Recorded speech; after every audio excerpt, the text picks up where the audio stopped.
এটি ছিল আমাদের রবিবারের স্পেশাল মেনু। না না, এখান থেকে নয়, চলো শুরু থেকে শুরু করা যাক। আমাদের সকলের বাড়িতেই কম বেশি রবিবারে স্পেশাল মেনু হয়েই থাকে। আর আমাদের বাড়িতেও যদি স্পেশাল মেনুর কথা বলি, ওই মাংস আর আর খুব বেশি স্পেশাল হলে সাথে ফ্রাইড রাইস। কিন্তু ফ্রাইড রাইসটা তো সবসময় একই রকমভাবে খাই। তো মাকে বললাম, মা আজকে ফ্রাইড রাইসটা একটু স্পেশাল করে বানাও। তাই যেমন নর্মালি সবজি টবজি হয় সেগুলো তো ভাজা হলোই, পাশাপাশি ভাজা হলো কিউব করে কেটে রাখা পনির, চিকেন আর ঝুড়ো ঝুড়ো করে ভেজে নেওয়া ডিম। আর সাথে তো কাজু কিশমিশ রয়েছে। তারপর আর কি, ব্যাস দিয়ে দাও ভাতগুলো।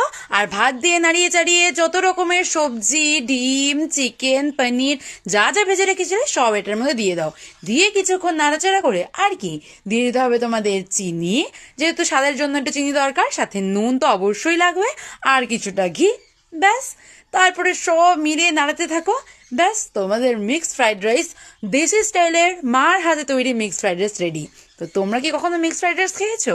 কমেন্টে জানাও। চলো আজকের জন্য এতটুকুই।